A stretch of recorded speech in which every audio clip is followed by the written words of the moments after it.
Welcome to the Social Media Church podcast. I am so excited about today's guest. We got a legend on this episode today. But before we get into the guest, Aaron, you and I are together again. Aaron, it's good to be co-hosting a podcast with you today. You know what? There was a little bit of awkward pause when you started, and we kind of locked eyes. I didn't know if you were going to kick it off or if I was going to kick it off. It was like this little awkward moment between us. So I'm glad we could start our podcast, giving our listeners a little awkward moment between two lovers that haven't seen for a long time. You just made it awkward. It wasn't awkward, but you made it awkward. You got to go all the way there. That way everyone's like, wait, did they mean to do that? Or are they trying to play it off? No, we're not trying to play it off. Thanks for making our guests feel awkward. If you could go ahead and introduce him, Aaron, let's jump in. I got so many questions. I know you got questions. You actually I started asking questions. Like, no, we got to wait and record so everyone can get in on these answers. Who the master of the podcast is on this podcast. Nils is truly the master host. Also, if you're not watching on YouTube, head over there, check out Nils' new office. Every few months, Nils gets a new space that he likes to record from, and it's not a Zoom background. It's pretty incredible. They're all in New York. So if you're ever there, listen to the Coming to New York City podcast by his wife, and you'll get to find all of the secret spots where he records podcasts from. But transitioning to somebody that both Nils actually canceled some stuff because he had to be here for this. So you guys are in for a treat. We have Mr. Tom Pounder joining us today. You know, what I picture in my head when I think of you is just you're all over Twitter. For me, it's yes. Tom's always the guy commenting on anybody in this space. You have no partiality. You are commenting on everybody and anybody who is doing anything in this church space, to the point where I'm embarrassed that we've never been on a call together. I didn't realize Nils hadn't been on a call with you either. And so this is long overdue. And we're so excited to introduce you to an audience that's probably already familiar with you. So for the two people that aren't, would you mind introducing yourselves to them? Yeah. Hey, guys, it's an honor to be here. And this is actually like a dream come true because the Social Media Church podcast has been something that's like one of the first podcasts I ever listened to when it was back with DJ and then with Jay and Nils. I mean, and now Aaron, this is fun. I love listening to your podcast. So this is really a privilege for me to be talking with you guys. I love Twitter. I'm all over Twitter because it's my favorite. And that's where I think Nils and I connect good because Nils seems to really love Twitter as well. And I love following what he's doing on there. But yeah, I'm the online campus pastor at New Life Christian Church in Chantilly, Virginia. I have a student ministry background. I started back in '97, and about 2014, our church got gifted some live stream equipment from Exponential. We're pretty tied into Exponential, and they said, "Hey, listen, we're not going to use this equipment during the year. We need a place to store it. Can you guys just use it?" And so our church was like, "Okay." And so my executive pastor came up to me one day and said, "Tom, you're on Facebook, you're on Twitter, you're like a youth guy. We're thinking about yes, I mean we're thinking about starting this online campus. Would you want to be the campus pastor there?" And I'm like, "Okay, well, this is new for me. Let's pray about it." So the typical response is, "Let's pray about it." And so we agreed. Both of us were going to pray, and it was going to be kept private. Well, 2 or 3 days later, we're in a bigger meeting with a few other senior staffers, and our executive pastor said, "Hey, guys, Tom is praying about this."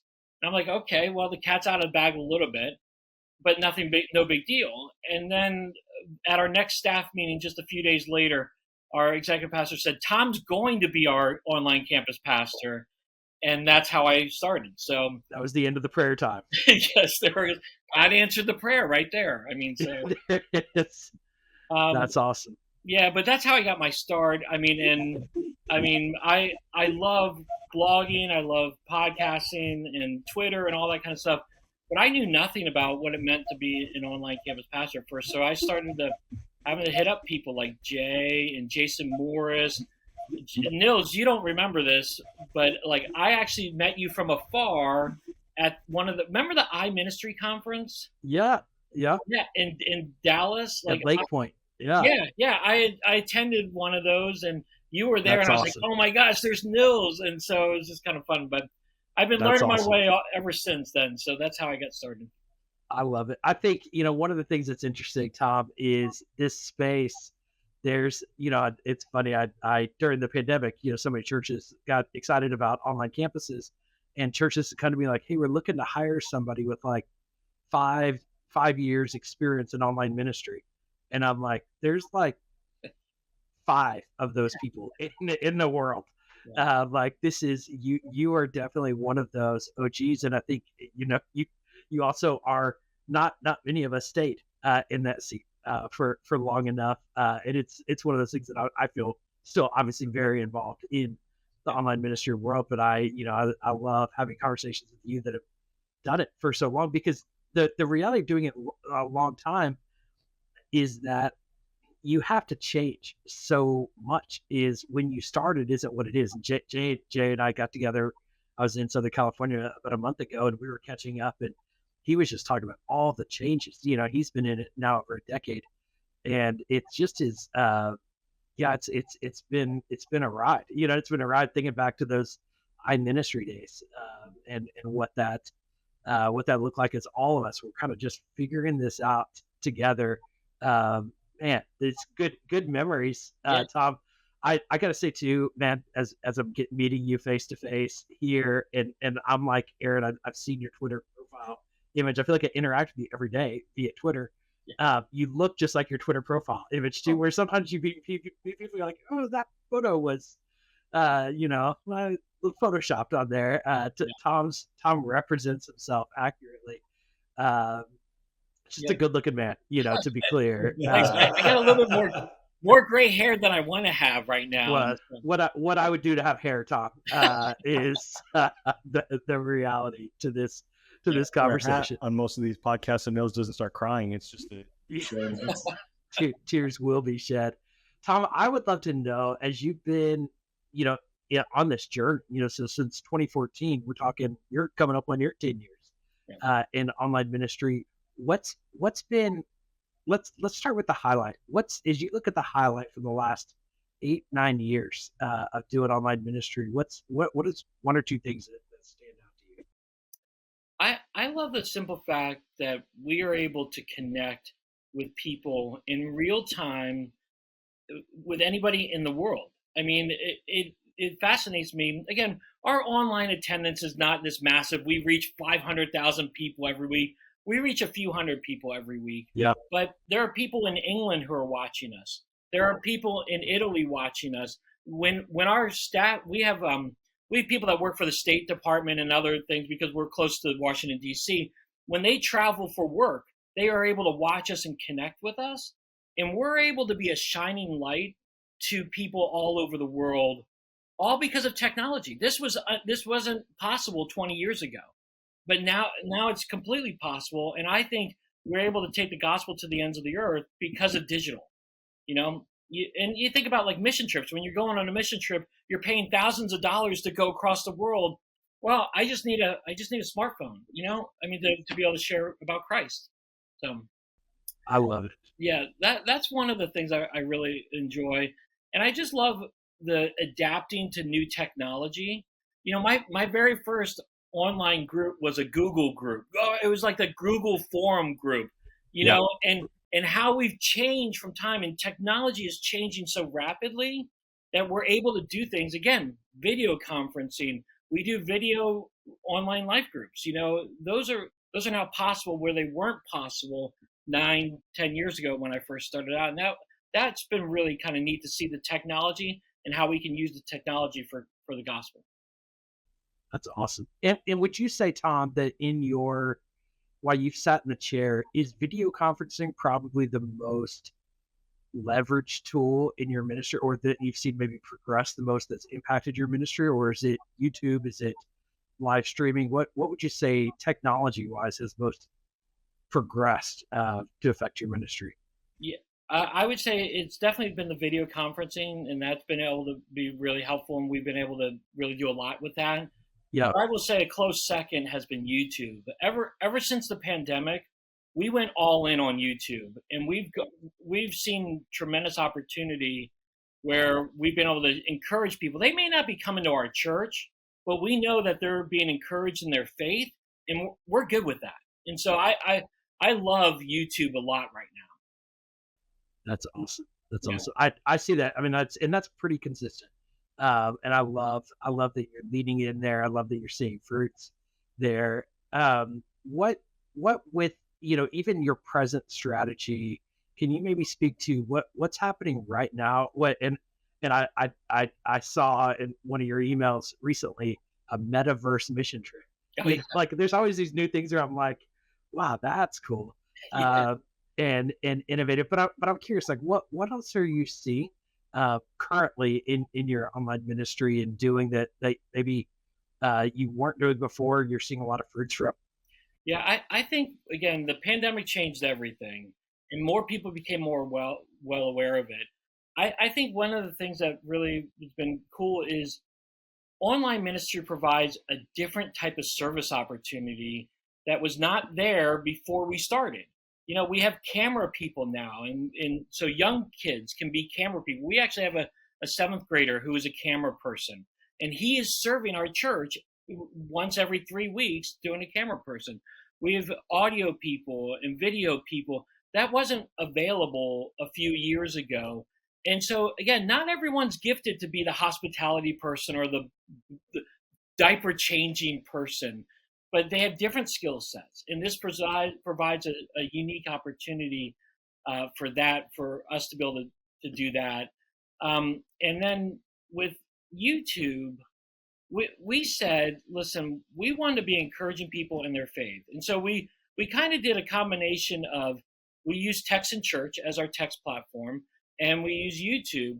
And so one of our goals was last year in 2022, we said, we want everyone to read the Bible every single day. So how can we do that? And so we came up with an idea that we were able to text out daily scriptures. And then as we got comfortable with it, we started doing daily videos, the YouTube shorts. Yep. We would put them on Instagram and TikTok as well, but they really excelled in YouTube shorts. And so what we discovered is that people really were able to be encouraged every single day because they were getting a text scripture, and they were getting a short devotional from one of our volunteers or one of our staff members. And that, again, has been tremendous. We've seen so much success with that. We've grown in subscribers. But the cool thing about that, too, is most of the people who are watching, when you look at the analytics, most of the people who are watching it are not subscribers to our channel. So we're reaching people who are unchurched and who have an opportunity to hear about Jesus maybe for the very first time. And so that's what we feel like has been really, really great in happening for us. Tom, that's incredible. Just to be clear, okay, so we're going to make this practical so the audience can take this, because I'm sure a lot of people need to rewind 2 minutes here and listen to what Tom just said. But to be clear, you create a short and you're creating that on the daily, right? So or maybe you're not creating it on the daily, but you're releasing it on the daily. You're creating a short that's a little quick devotional. I'd be curious for you to dive into even maybe what the elements are, how long is it, right? We want to get real practical. And then you're posting it to YouTube. You're taking that link and you're texting the link out to your text-based subscribers through the Text in Church platform. And then that is ultimately driving people back to make that video work in the YouTube algorithm, reaching these non-subscribers that are seeing this video. Am I clear on the process here of what you guys are doing? Yeah, basically we are. And that's exactly right. We take it, and I usually text them around 8:10 a.m. And we have that thing. But I released the YouTube video at midnight Eastern time. And I hashtag it, I put a description. By the time I wake up in the morning, because usually I like to wake up and see it, and then also like it on my own platform, so I get more likes or whatever. But it already has a few hundred likes, and I'm like, this is awesome. People who are not in Washington D.C. are seeing this video before I even wake up, and they're being encouraged in their faith. You said a few hundred. Yes, a few hundred. Yes. So wow. So we started. It started. Okay, so we really started this last June of the shorts. We were texting everybody in January, and then in June we started doing the shorts to complement the scripture reading. And what we first started seeing was like, okay, we get 100 views by the end of the day. Right now, we're averaging probably around 400 views of video as we post. Jeez. And so it's been really cool to see that we're starting to get some momentum here, and more people are starting to see it. And again, now, we first started before the pandemic, we had less than 500 subscribers. Right now we're on the cusp of 1,300 subscribers to our channel. Love it. And so it's been really kind of neat to see how God's been using YouTube for us to be able to share about Jesus. I love this. Here, Nils. There's so many. I love this so much. Behavior of YouTube, crazy. It is. I mean, I think as we think about the algorithm of YouTube and some of the nuance, but I think that honestly, what is blowing my mind as you're sharing this, Tom, is the simplicity of it. I hear all the time from church leaders like, what else do I post other than just sermon clips? And sometimes I'm like, I don't know. What you just said is, how about the Bible?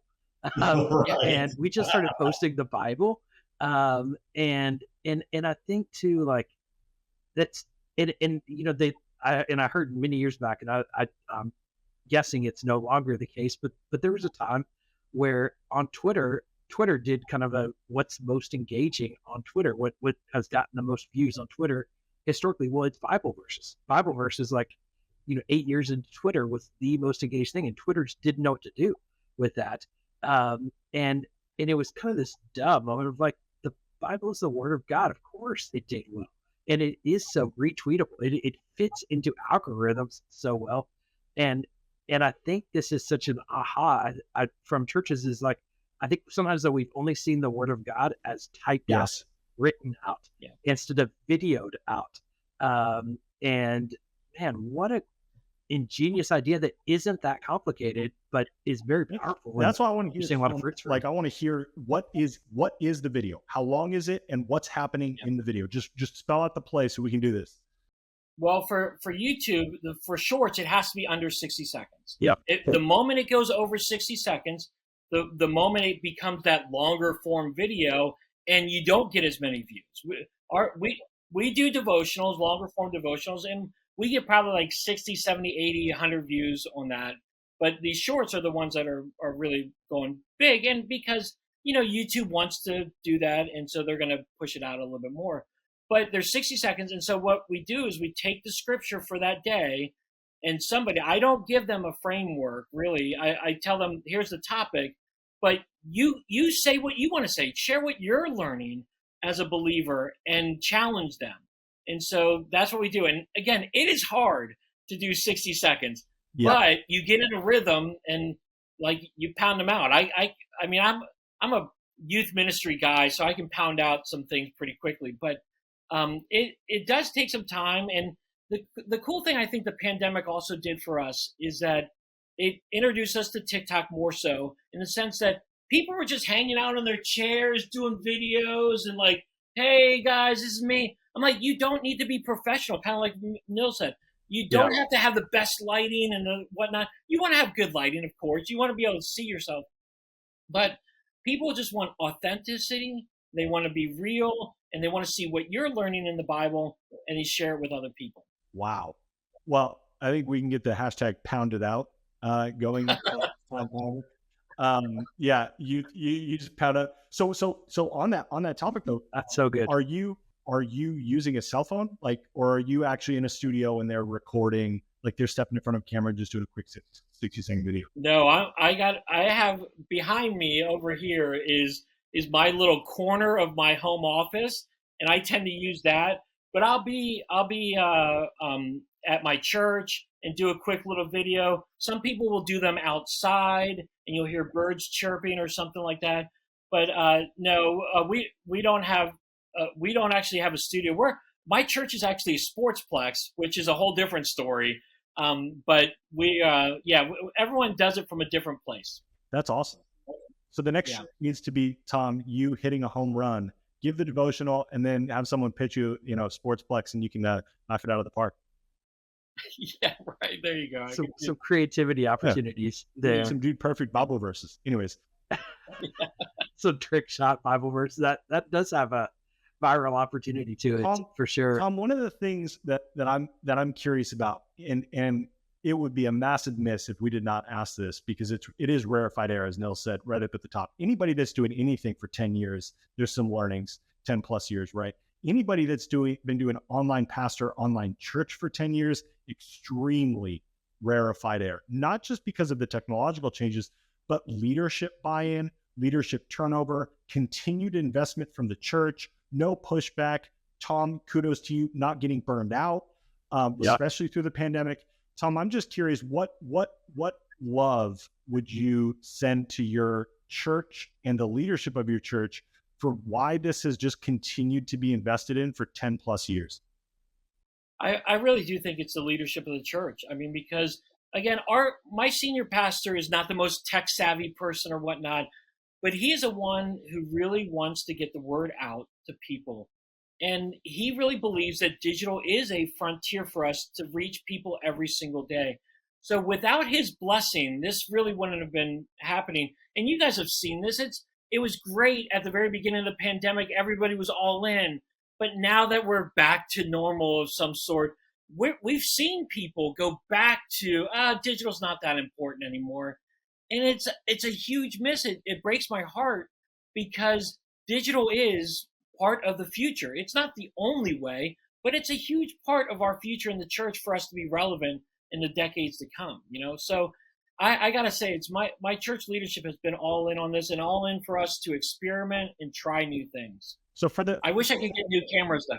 Yeah, that's right. So for the leaders that are listening, right, who are maybe in that senior pastor spot, what are the metrics that have continued to get them excited that this is continually worth investing into, just that you could share? Here are the metrics that we measure, and I know every church is different, but we measure our Sunday morning service. We measure some rebroadcasts.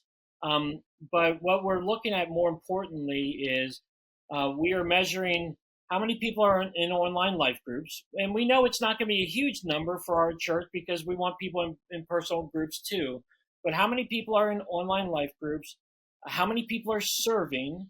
And then how many people, one of the other metrics is how many people are reading the Bible. And again, one of the ways that we measure that is what we're doing with this online stuff. So these are just measures that we can track and we feel like, okay, these are good. And we do set goals. And I'm in the process of redoing my goals right now. What do we want to look for and how can we be reaching more people? But again, I think online life groups, reading the Bible, those are our two big things of saying, okay, we're doing good here. Let's continue to push forward. And Tom, getting practical with online life groups, do you use Zoom? Do you let them use whatever they want to use? What technology are you empowering those leaders with? Yeah, we're using all of it. So we're doing Facebook groups, we're doing Zoom, and we're also, I love the YouVersion Bible app and really want to encourage people to do those group Bible studies. Yeah. I mean, there's a lot of Bible studies there that you don't have to create, they're there for you and you just have to go be a part of it with them. So we've been doing that. One of the things I'm really working on is how can I empower more people to be group leaders? I'm doing most of it. I want to empower more people to do it, so we can be multiplying more and more people in those groups. That's awesome, Tom. While we got you, I'm gonna take a left turn here, I feel like we could talk all night church all day, but I want to talk Twitter. We got another Twitter fanatic here. A lot of church leaders aren't paying as much attention as you and I are to Twitter. What's your take on the where Twitter is going? And I don't know if you saw it, but Twitter just announced their new CEO today. And so some big changes already having happened. Big announcements made. Obviously, Tucker Carlson just announced he's taking his show to Twitter.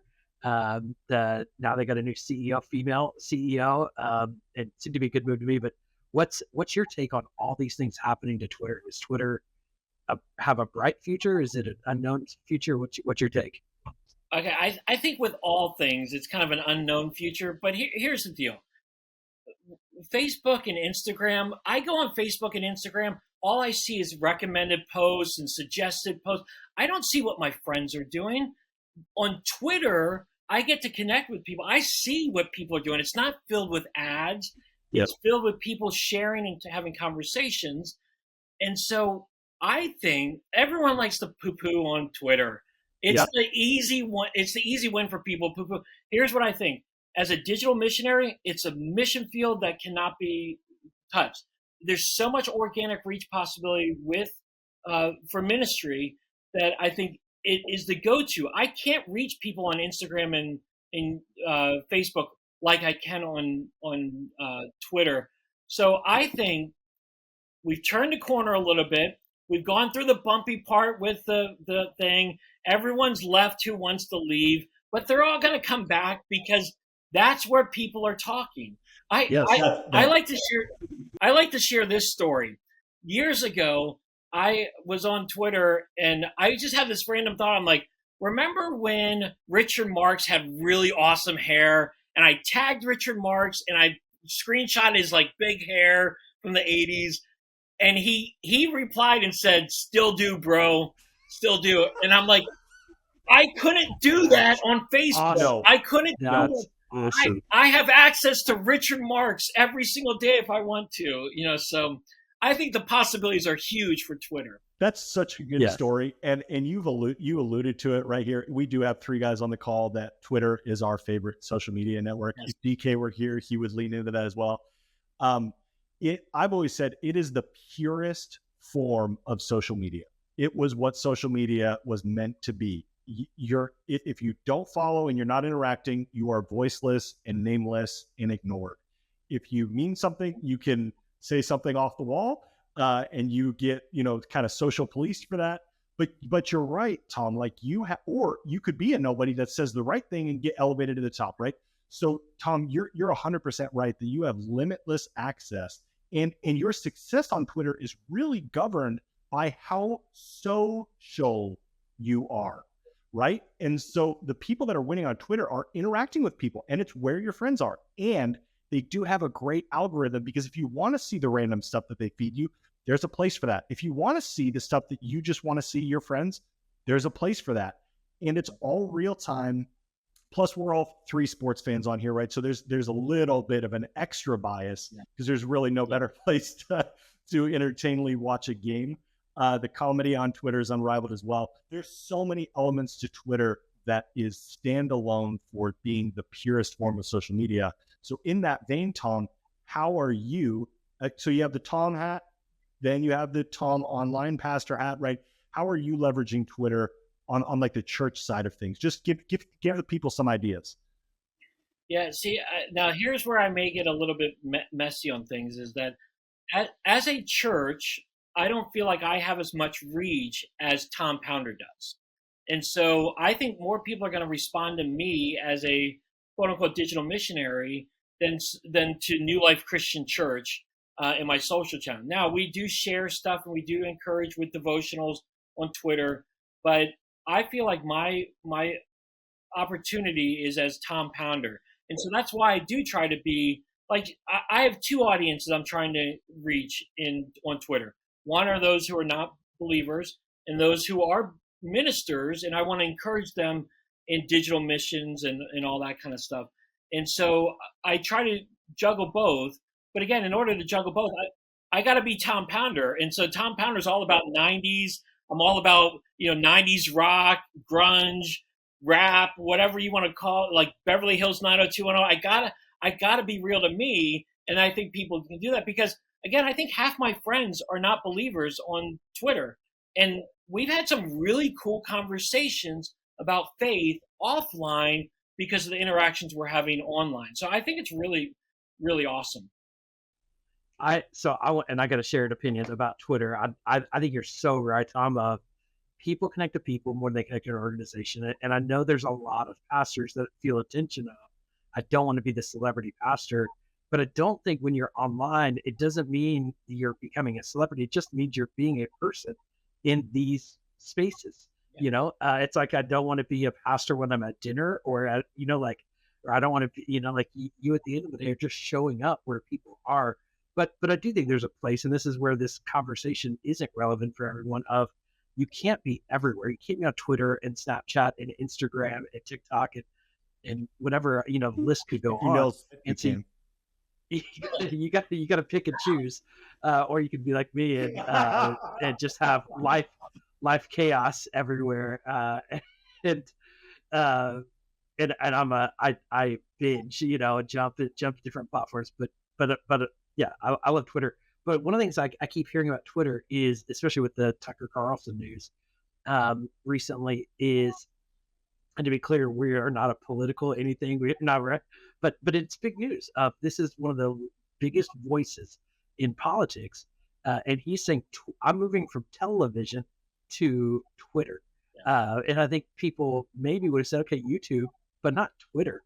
And what I keep hearing is like Twitter's not a video platform. Well, Instagram also wasn't a video platform; it was a photo sharing app. That has turned into a video platform that happens to you can share photos too on it. By the way, TikTok was TikTok always video, or was like, yes, it was musically. Music, It was like voice, like karaoke kind of thing, But it has developed and morphed. Things change, technology changes. If there's anything we should know about social media, it's that it's going to keep changing. And I just think Twitter, this is one of those flags to me of like, if there's Tucker's having conversations with Twitter. He's not just like, oh, I like Twitter as is right now. Something led him to make that decision to know that this is going to be the right home for his show regularly. And I think this should be an alert to ministry leaders that it's like, hey, if Tucker Carlson is going to be moving his long form content to this platform, maybe we should be thinking about what this might mean for our church. And so I think there's a new opportunity that is being waved. And honestly, I think the opportunity Periscope. well, so Twitter acquired Periscope, and Twitter has done some different new things. But I think this is actually the first, potentially could be the first legitimate competitor to YouTube, because YouTube has no competition. There's Instagram competing with TikTok, and Facebook is whatever Facebook is now. Watch tried, right? That didn't work. Yeah. So I think this is the alert that I'm seeing. I'm fired up about Twitter, and I've been since Elon bought it, especially. And so it's exciting, it's chaotic, and so it's good to just be having a conversation with another Twitter fan. Well, and let me say, I think you're right on with Tucker in the sense that I think I saw the stat that he averaged about 3 million viewers on Fox. His video was 20 million views on. Think about that. 20 million views, people were watching that video. So there is something there. And people are like, oh, well, Tucker can't get anywhere else, so he's going. The reality is this could be the start of something bigger, because I bet you more and more people will go to do something like that. So no doubt. And those 3 million aren't very real or accurate, by the way. So it's probably a lot less than that. Yeah. And whereas you can actually see some analytics on Twitter with who's watching with you, who's engaging with you. Yeah, I agree a lot. That's red flag there.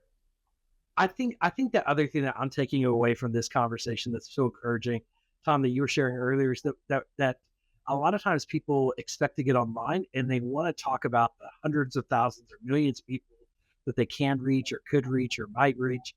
And Tom, I think you're saying like, hey, we're reaching hundreds, and we're really happy with that. And it's the beauty of, at the end of the day, Tucker with a show a few years ago, the only place to distribute that would have been television historically. And that was limited by time slots. So it's limited by channels.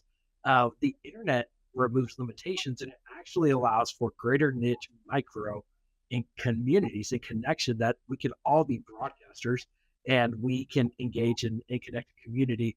And so I think it's just a good alert for churches. It's like, you might see Transformation Church or Life Church or, Saddleback Church and think that would be cool. And it might be cool, but I could also tell you that creates the problems Jay has to solve at Saddleback. The problems, Alan George and I were catching up yesterday, and he is so relieved not being online. I shouldn't say that here on the podcast, but it's a weight. He's not relieved. To be fully clear, I should speak for Alan in that way. But we were just sharing like the seasons of like, man, when somebody gets saved in Pakistan, I don't know what to do. And I need to solve that. And it was exciting. It was a great story to tell, but it's like, I can't leave that new believer just out there and just tell her story without helping her. Yeah. And so there's complexities to what we're doing, but I did want to be clear, like, there's just this opportunity. You might go on Twitter, and if you could build a church gathering of 50 people on Twitter, how beautiful is that? How powerful is that? It's so exciting. We really want to be faithful with the few and what God has blessed us. Again, when we started, we're like, we're going to reach all these thousands of people. But what we realize, and when we look at our analytics, while we reach people in Italy or California or whatnot, well, 80% of our attendance is relatively within the Washington, D.C. area. And one of the coolest stories we had recently was that there was a guy who watched our 8 o'clock service, and he'd been watching for a few weeks, and he really felt like the Lord had convicted him. He's like, now is the time I need to repent and be baptized. He watched the 8 o'clock. He felt the call. He drove into our physical campus, and he was baptized at 11 o'clock. I mean, and so that's where, again, Jeffrey likes to talk about the phygital, the digital and online and in person. That's where it works. And those are the small stories that we see. They're like, this is working. Digital is working. We're not going to reach the millions, but we're going to be faithful with who we do reach, and people are going to come to know Jesus and go spend eternity with him. And I think, Tom, that story needs to be told over and over and over again in your story I think too often in online ministry circles, even we celebrate the crowds, but we don't really prioritize the one, and I think that's, and we just so often see the number of views and we forget the ones behind those tens or hundreds or thousands. And it's so important. And when you could see that tangible impact, it's beautiful. And it is, and it is, Jeff has nailed it with the digital language, because it is, at the end of the day, the internet is the front door today for every church. So whether you want to reach beyond your local community or not, if you don't have an online presence, your front door of your physical building is going to be much smaller. And at the end of the day, if you're also not engaging your people throughout the week with things like a 5 verse of the day, your back door is also going to be much larger. And so when you integrate digital into your ministry strategy, you're going to be that much more successful. Every single church, every single ministry, no matter how big, no matter how small, no matter how old your congregation is. Honestly, I feel like my mother-in-law spends more time on the internet than anybody else in my family. Like it is no compare. And my mom spends even more time than my mother-in-law. And so either one of them listening, Aaron told me to say that. So you can talk to him about that. But you're send him a DM. I remember, Tom, when I first became an online pastor, which was 4 years after you did, right? So I was the rookie. You were the veteran at that point. Nils said my best volunteers were 65-year-old women. Yep. Right. Yeah. It's just facts. It's not, and so there, what you should be hearing if you're listening to this, there's no excuses or no reason that digital, this idea that digital will grow your brick and mortar, there's just no reason to think otherwise. It doesn't matter your demographics. The younger, the better, but the older, the better is also what you should be hearing in this as well. And there's an opportunity for both. I'm curious, Tom, let's ask you, still in the field, still grinding 10 years in, what does the demographic of your kind of serve team, volunteer team look like on digital? I mean, I know you talked about the younger camera guys, that's cool, but some of your online volunteers, what does it look like?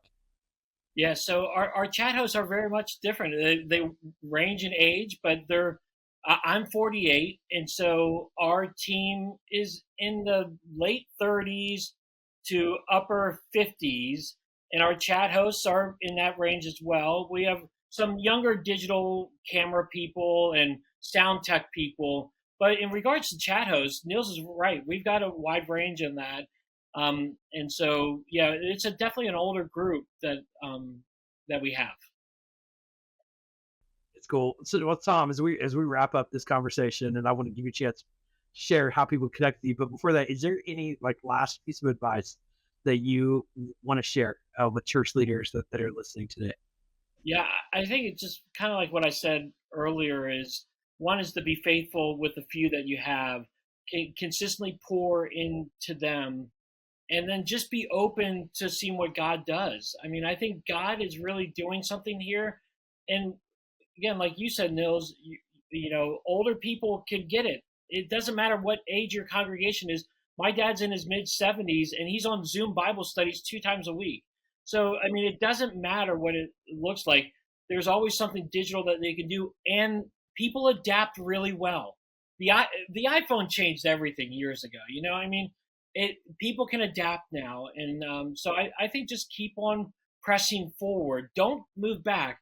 Keep on pressing forward, even if it's just small steps. Keep on moving forward in that. Tom, I want to second what you just said, and I want to also just add, thank you for your faithfulness. So as you're encouraging others to be faithful, you have been such a faithful servant and served both church leaders and your church very faithfully. And I am so grateful for that and the model you have set for others to follow, because I know that faithfulness has come with great challenges. And so, yeah. Well, let me say this too. I mean, for online ministry leaders, when I first started, again, it was people like you and Jay and other people that there's never been a better group of ministers that I could reach out to that were so encouraging. When I was starting out with student ministers, we're all arrogant and jerks and we're like, we're the best. No, not you guys. You guys were all like, here, this is what I'm learning. Why don't you try this? I've never met a group of ministers like online ministry leaders who have been so encouraging and so faithful. So if you're on it and you're like, I'm struggling, Jeffrey, Neil Smith, Aaron, Jay Cranda, Jason Morris, these guys want to be in your corner and they're going to encourage you. So reach out to them. It's great. And Tom Pounder, add Tom's name to the list. So Tom, how tell us about your podcast and how can people connect with you online?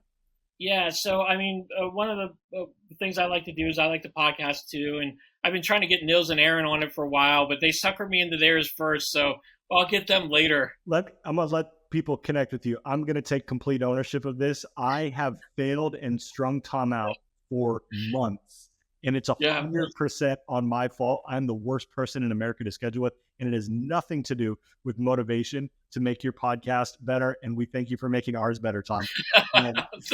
It will happen. It will happen. This is only mine to own. I'm sorry. I will track you guys down until you come on. So don't worry about it. I'm gonna beat Aaron now that I know that Aaron's behind me. Here you go.